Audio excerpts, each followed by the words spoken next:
All right, cool. Let's get it. Let's do it like this. Yeah. Now what is this that you're showing us? Okay, these are feed screws. This is a cutaway section of a feed screw. All right. And for the plastics or food grade use. Okay. Auto industry, aerospace. We have some of it up in space right now. Wow. And some on the shuttle. What it is it's tungsten carbide. Now I know this appears to look like chrome. Chrome's done in multi-layers. It's actually plated right now? Yeah, that's tungsten carbide right there. Wow. And if you turn it over and you look, you can see a fine line all around the outer edge. I see that. That's crazy. Okay, that is the coating. Now when we apply it with a Taffa JP5000 miniature jet engine. We feed tungsten carbide, cobalt, and other minerals and materials into the stream. It impacts the substrate material, which would be like this bar right here, at 3,200 feet per second. Wow. And if you feel this one, you'll feel, that's what it feels like when it goes in. Jeez. Okay. And this is the same stuff that turns out shiny. Yep, that's as applied right there. Now this side over here is a little bit better. That's where they're trying to grind it down into spec. Okay. Okay, once it gets to this point, then we begin the polish. And the polish goes from this level to this level to the 1632RA. That is absolutely amazing. Look at you can even see a reflection on that thing. Yep, it's better than chrome. See, if you put this under a microscope, chrome has cracks all in it. Okay. And in order to remove chrome, use hydrofluoric acid. Okay. Well, when you plastic outgasses, hydrochloric acid. Plastic outgasses hydrochloric acid. Hydrochloric and hydrofluoric. Exactly what it takes to take the chrome off. What is this thing? This is how we can we mask it. This is a feel of that. Okay, it's a rubbery substance, and when the tungsten carbide being projected from the engine strikes this, it bounces off. And then it sticks here. Oh, it only gets the parts like a mask. Oh, okay, I got you. I got you. Makes sense. Makes sense. Yeah. So if your wear is only here, then it's not necessary to coat the root and the flight sides. You just do the lands, what we call the lands. Now see that right there, that chip right there? Okay, that's there for a reason. And that's to express to them, to customers, that direct impact, you can hammer down on this all you want to, or you can grind away with this. Here. It wants to? Here you go. Here you go. You could, yeah. That's crazy. You don't see it scratching? Not at all. Not at all. And it's, not at there all. It is. Doesn't even scratch it, scar it, or anything. Oh. Doesn't even discolor it. That is amazing. That is tungsten carbide. That is amazing. That is super amazing. If you take, the reason being is tungsten carbide is a non-weldable metal. In other words, you can't weld this. The temperature's too high. The temperature is extremely high. I think it was like 3,500.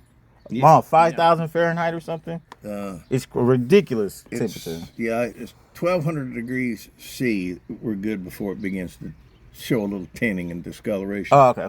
Okay, but it still doesn't come off. Okay. But now this is a check ring, where when it comes out the end of the valve, the screw goes out here, pushes it, this comes back, locks it. This is, you can feel the difference right there. Okay. In the highs and the lows. Is this for demonstration? Okay. Yeah, we apply more tungsten carbide than is needed, and then we polish it down into spec. So this would be the end product. That's the way it begins. How is it now when you when you're polishing it, you said you use a jet engine type of deal. You Not to polish it. That's to apply it. Okay, how do you polish it? Diamond. Ah. It's the only thing that'll cut it. Hmm. And the owner of the company, Kurt Cato, he worked with all the belt manufacturers, 3M and all that, people that make the sandpaper and the belts, had to design a special, pneumatic tool to run it at various speeds and then the grades of the diamond dust from rough to very, very, very fine. Oh, he's actually using diamond dust. Yeah. That is fascinating. Yeah, that is fascinating. They're all man-made diamonds, but they're still diamonds. Right. So the zirconians, and then they polish it to this. Now this is the carbide in its powder form. This is interesting. That's for nanoparticles. That is very, very, very fine, and that is 100% tungsten carbide in there. Wow. And we make that. That is interesting. So we're able to keep our costs in line more so than our competitors because they have to come to us to get the powder. Wow. Mm-hmm. So it says C900. That's supposed to be like 900 9,000. Oh, 9,000. My bad. Yeah, C9000. Yeah. That is very interesting. And I can't believe that in scratch, man. That's the company logo. E for Extreme Coatings. It's an awesome, awesome product. That is amazing. Now, when you first met him and he took you out to lunch, how long after did you get the demonstration of the product like you just demonstrated for me? You started the very next week. Really? Yeah. First, they gave me a lot of books, read and heed and learn this. And then you got any questions, after that we'll get together, learn as much as you can, and then we'll get down to the serious nuts and bolts of it, which we did. One last question before I end this video. Yeah. You guys ever do any study on the conductivity of the outer layer? You mean like for electricity and like that? Electricity and thermal conductivity and those type of things? Or is it mostly just more aimed towards being hard to... Well, it's not aimed so much as being hard as it is being lubrous, slippery. Yeah, because when you rub tungsten carbide to tungsten, you take two like metals and you rub them together and it builds up friction. At some point, those two are going to freeze together. They'll weld. Right. They'll weld together. Tungsten carbide, you can spin it all you want to, and they will only become more and more slippery. That is amazing. So you wouldn't need as much regular lubricant like if you were doing some gears or something like that, which would be expensive. Yeah, but because, it would be expensive. This stuff's not cheap. You wonder, well, why don't they make piston rings out of tungsten carbide and put a sleeve inside the cylinder walls? Would never wear out. Right. Well, for one thing, it's hard to machine. Right. And it's not cheap. It's expensive. Is there any metric that you can give us to help us understand exactly how expensive? Like that little thing right there, how much would that have cost? It varies from $65 to $85 an inch. That is, well, I mean, commercially, that's probably not too expensive, but for the average Joe. Well, I'll put it to you this way. Let's say you've got a company out there and they're running, let's see, the 150 millimeter screw that's about, say, 3.5 meters long. Gotcha. Okay. That's a lot of inches in there. Right. A lot. Well, and that screw's wearing out about 6 to 8 months, and it costs them $10,000.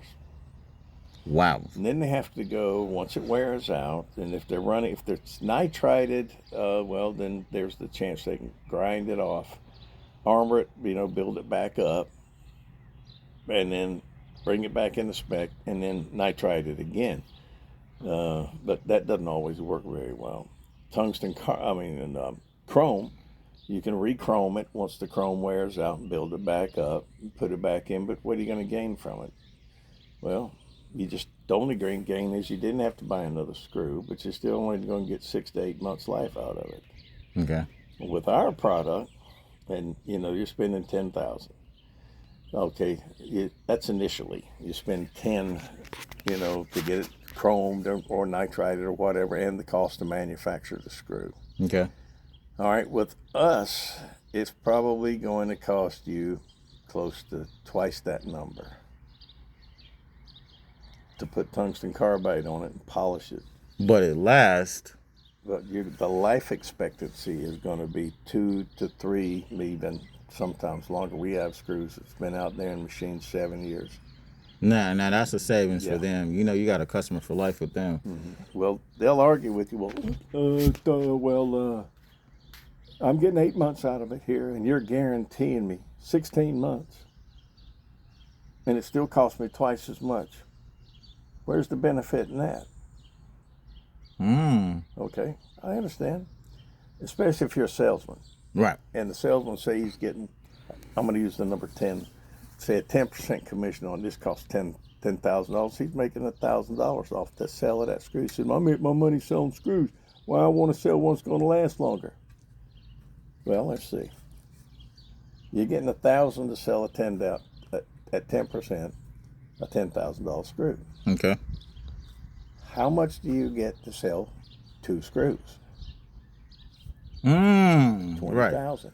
You're Right. getting 20,000. Right. Okay. Now, our screw costs twice as much. You got the same 10%. How much money you lose? How would you lose there? Right. Or what did you gain? Okay. What'd you lose? Nothing. Right. What'd you gain? You got a customer that's a heck of a lot happier than he ever was before. Right. They don't have any downtime at all. They don't have to pull that screw out, clean it, replace it, put it back in, because ours cleans easier. Okay. Okay, you can purge it, and it pushes all the goodies out. You don't, like I said, you don't have any downtime. You can tweak that any way you need to. You can ramp up the RPMs or lower the RPMs. It has no effect because of temperature change. There are your benefits. Plus, look at the time you don't have to go back to see that customer to try to sell him another screw. Right. And you're not listening to the fussing because this ain't working. Right. Or something happened. With this, you set it and forget it. Is it hard to get them to see that? Or is it a tough sell? Not a tough sell? Not really. Nice. No, when you got a screw that's about yay big around in size, and it's broken, twisted completely in half. Wow. It's snapped inside the barrel. Well, now what do you got? You got a damaged barrel that costs you twice what the screw does, sometimes 4 times. Right. Okay. And that barrel you can use over and over and over and over, but when you damage that barrel, now you're dead in the water. You may have another screw on the wall ready to go in the event it wears, but when that barrel gets damaged, you are really hurt. And they can be upset with you at that point. So, got you. That's interesting. That's where we are. That's interesting.